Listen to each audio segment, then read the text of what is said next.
দিছো? পাপা প্যান্ট কিনা দিয়েছে আর গেঞ্জি কিনা দিয়েছে। ভাইয়া রোজা রেখে অনেকক্ষণ হাঁটছি তো তাই হাঁপিয়ে গেছে, এখন বসে আসছি আপনার 1টার দিকে। কেনাকাটা শেষ আর একটু বাকি আছে। আসছি আমি আর আমার খালাতো বোন। কেনাকাটা ভাইয়া এই ফ্যামিলির জন্য কেনাকাটা করছি, ভাই বোন ছোট বাচ্চা কাচ্চা আছে ওদের জন্য। ড্রেস নিছি, তারপর কসমেটিক নেওয়া শেষ, জুতো নেওয়া শেষ, মোটামুটি সবই শেষ। এখন কিছু আছে ওইগুলা মাত্র আসছি দেখবো। না কিরণমালা তো অনেক আগে চলে গেছে, কিরণমালা নেই আমি 3 পিস নিছি গর্জিয়াসের ভিতরে। দাম ছিল মোটামুটি, অত বেশিও না, ভালো। বাচ্চার জন্য কিনতে আসছি আর হচ্ছে নিজের জন্য। দাম আমার মনে হয় যে প্রিভিয়াসের তুলনায় বর্তমানে অনেক বেশি।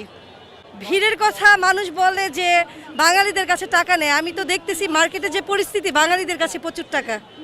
মাত্র আমি আসছি 4টার দিকে, কিন্তু আমার মাত্র একটা কেনা হলো গেঞ্জি। হ্যাঁ, এটা যুদ্ধের মতোই বলা যায়। আছি যত পর্যন্ত কেনা না হয় আছি।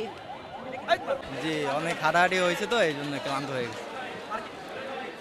অনেক ভিড়, প্রচণ্ড গরম, আবারও অনেক ভিড়। ছোট ভাইয়ের জন্য কিনছে আর আব্বুর জন্য কিনা হয়েছে, এখনো কেনা হয় নাই। এই ইফতারি পরে এখন অনেক হাঁপায় গেছে তো এই জন্য ইফতারি পরেই।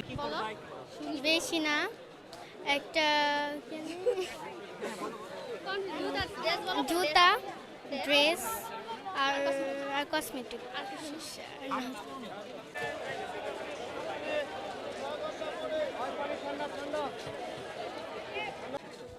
আমি আমার বৌমনি, আমার মাম্মা, আমার মামার সাথে আসছি। কখন এসেছিলে?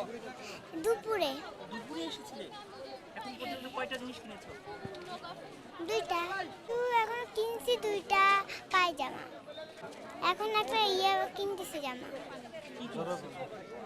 কিনতেছি কিন্তু আমি জানি না কিটা।